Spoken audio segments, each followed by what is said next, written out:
Will Anaid Plascencia please come forward?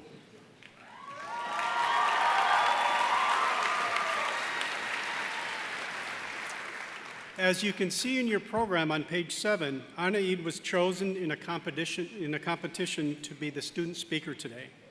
She has added much to our community with her academic and leadership talents. Please welcome her to give remarks.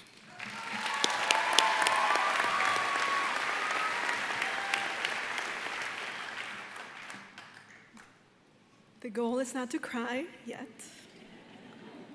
Okay. Good morning. I'm humbled and honored to be here today. Thank you, President Miller, Board Chair Peterson, Provost Matichek, Justice Page, and to our deans, faculty, and staff, and all of our honored guests, thank you for being here. You all have played important roles in our growth and education here at Hamline. Therefore, I am happy to dedicate my comments to everyone who has helped us grow into the leaders and graduates. My comments today have to do with one of nature's smallest creatures, who is capable of doing very big things. The monarch butterfly migrates from the southwest state of Michoacan, Mexico, to the northern state of Minnesota and vice versa each year. I admire these beautiful creatures for their strength and unity in completing this harsh journey. The monarchs arrive to us, I believe, as a response to our forgetfulness. They help us remember the beauty that can come from hardships and our need to rely on others to survive. In a way, this is the responsibility of the monarch. Now, I personally find a similarity with the monarch butterfly in that I, too, come from the state of Michoacan, Mexico, and I find myself, along with my family, finding comfort and a home here in the state of Minnesota. This thought is especially significant on a day like today, our graduation, as we come together to celebrate and reflect on our various paths of life. We join those who hold ties to scholars, doctors, lawyers, teachers, and alumni, and those of us who find themselves to be the first child in their family to graduate university.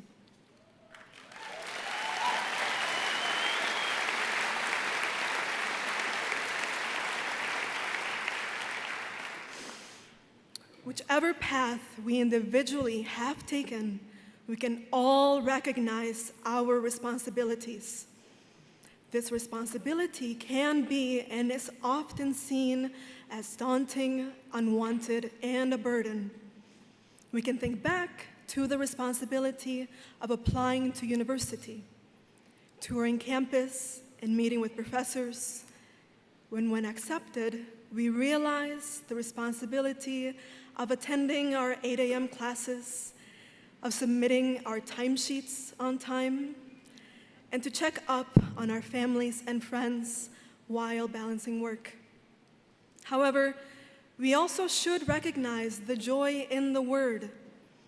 Responsibility means to respond, to answer a call, a question, or need from our community. We have formed a vital part of Hamline's community, which has provided us opportunities to grow through many leadership positions and work study, but also through the experience of forming relations and learning from dedicated professors and staff who have guided our aspirations. With such opportunities, support, and commitment, we are here today, ready and able to respond and take on the responsibility of graduating.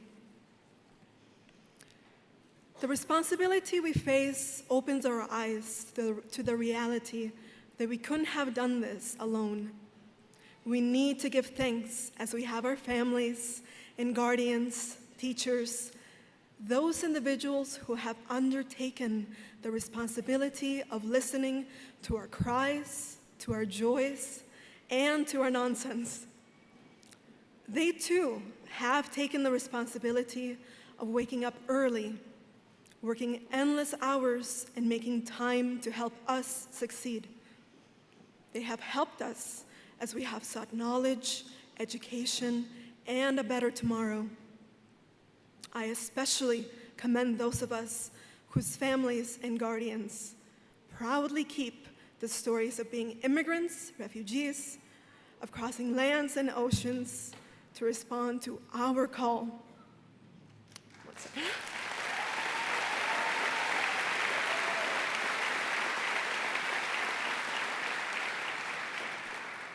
They are the epitome of a monarch butterfly with their persistence and beauty. We must realize that responsibility cannot be held in the cup of our own two hands. On their journeys, the monarch butterflies travel alone during the day, but at night, they gather in groups. They return to be with each other in order to find the strength needed to continue on their journeys. My journey has led me to be here today and to consider what may lie ahead.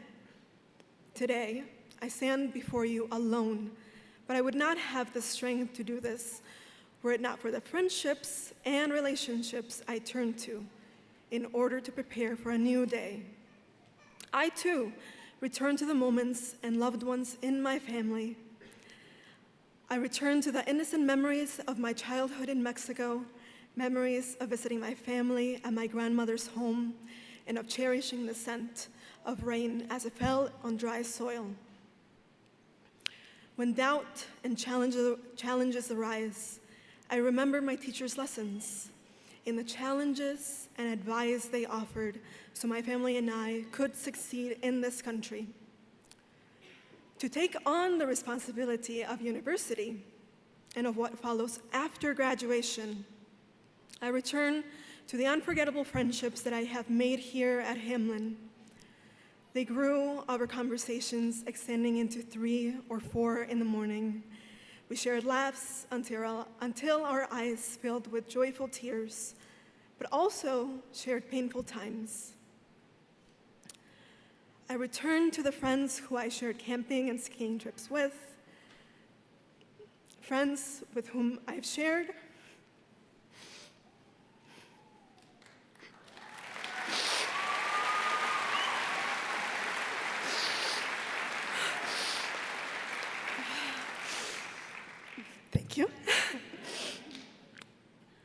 friends whom I've shared the happiness and complexities of spiritual growth and who have shared meals at Thanksgiving and 4th of July parties.